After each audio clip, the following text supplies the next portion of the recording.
Immerse yourself in the 12th century, an era marked by religious fervor, power struggles, and the infamous Crusades. This was a time when the world was split into distinct spheres, each driven by its own beliefs and agendas. The West, led by the papacy, sought to assert its dominance and spread Christianity. The East, under the banner of Islam, was united in its resolve to protect its lands and faith. The centerpiece of this epic struggle was the Holy Land, a place sacred to both Christianity and Islam. The control of Jerusalem and its surrounding territories was more than a territorial dispute. It was a matter of faith, a testament to divine favor. This struggle gave birth to the Crusades, a series of religious wars that spanned almost 200 years. The Crusades were not merely wars. They were a crucible where cultures clashed, alliances shifted, and history was written in blood and ink. It was a time of knights and sultans, of castles and desert forts, of epic battles and quiet diplomacy. The Middle East became a chessboard, with Jerusalem as the coveted king. But the Crusades were more than the sum of their battles. They were also a period of great social and political transformation. The continuous warfare and political maneuvering shaped the Middle East, altering its political landscape, influencing its social structure, and leaving an indelible mark on its history. The Crusades brought out the best and the worst in people.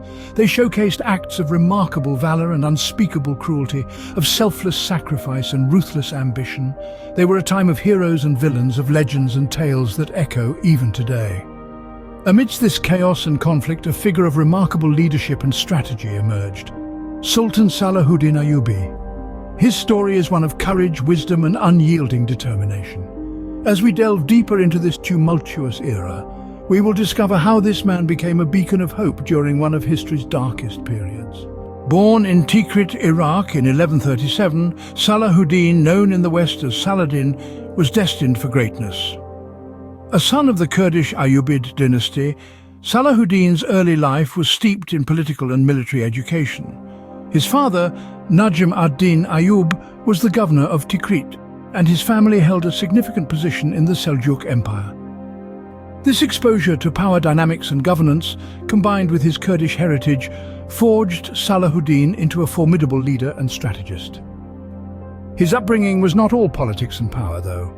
He was also deeply religious, a trait that would guide his future actions and decisions.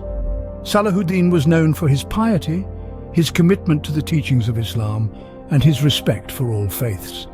This spiritual foundation would later propel him to unify the Muslim lands under one banner. But perhaps the most pivotal influence in Salahuddin's early life was his uncle, Shirkuh. A seasoned military commander, Shirkuh recognized his nephew's potential and took him under his wing.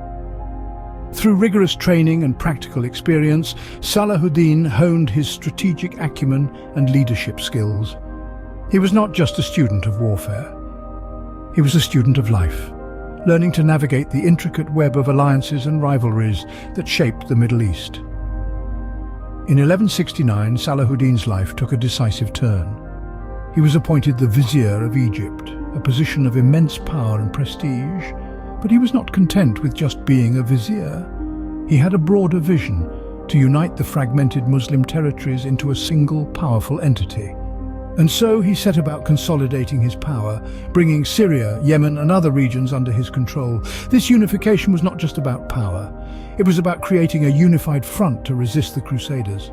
Salahuddin's strategic brilliance and diplomatic finesse enabled him to rally diverse factions under one banner, setting the stage for a significant clash with the Crusaders. Salahuddin's rise to power set the stage for a significant clash with the Crusaders. The year 1187 marked a turning point in the history of the Crusades.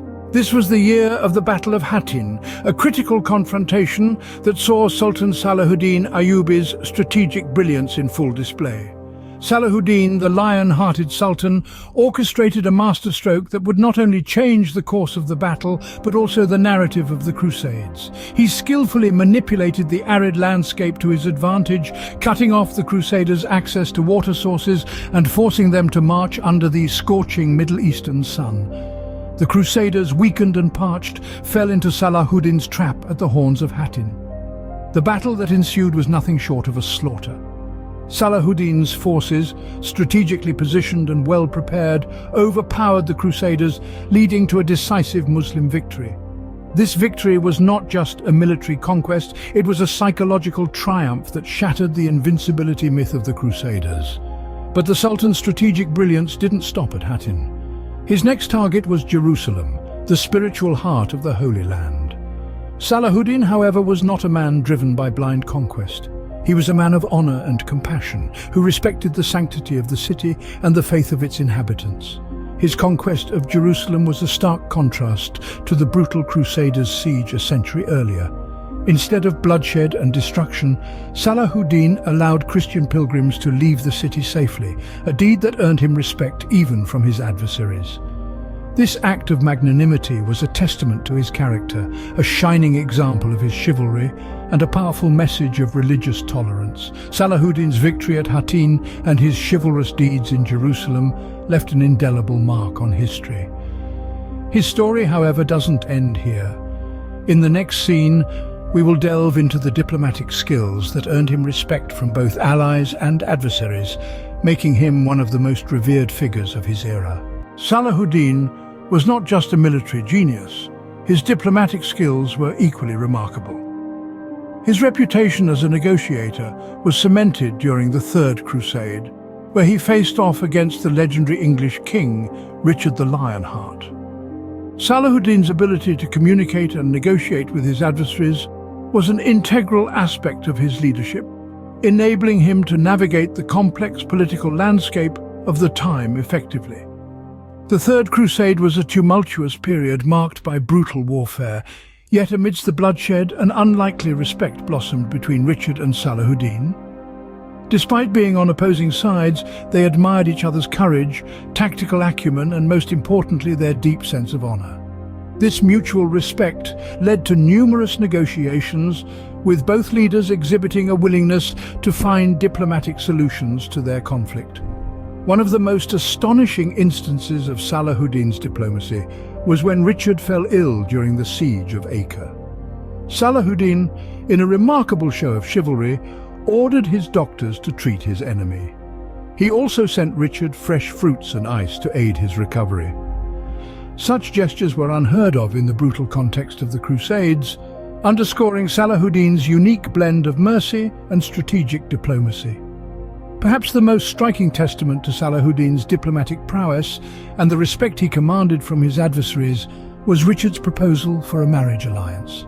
Richard suggested that his sister, Princess Joanna, marry Salahuddin's brother Al-Adil in hopes of creating a lasting peace between the Christians and Muslims. Although this proposal never came to fruition, it reveals the profound impact Salahuddin's diplomacy had on his adversaries.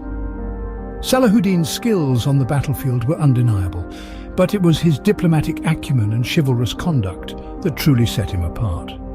He was a leader who understood the power of words and the importance of respect, even in the face of war. His ability to forge relationships, negotiate with dignity, and maintain a sense of honor in the most challenging circumstances was as remarkable as his military victories.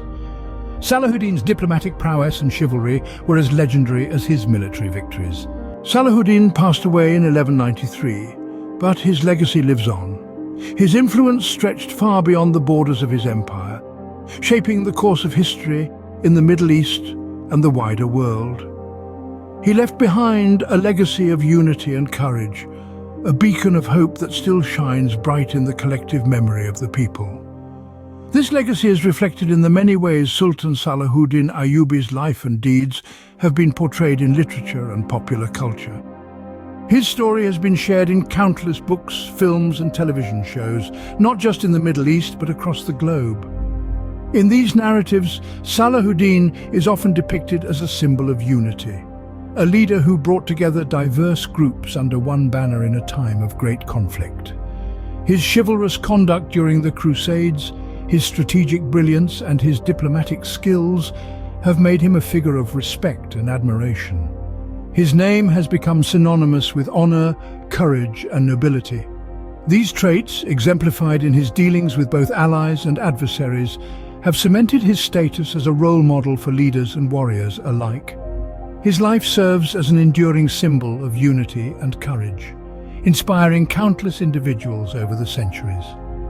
His resilience in the face of adversity, his unbending will to uphold justice, and his magnanimity in victory have resonated with people from all walks of life.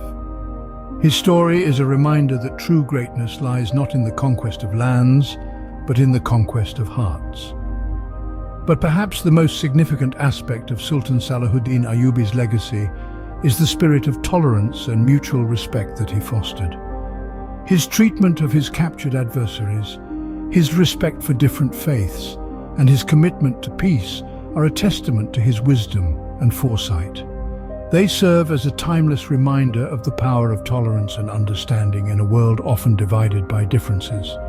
Sultan Salahuddin Ayubi, a leader, a warrior, and a diplomat, continues to inspire and captivate us, echoing through the annals of history.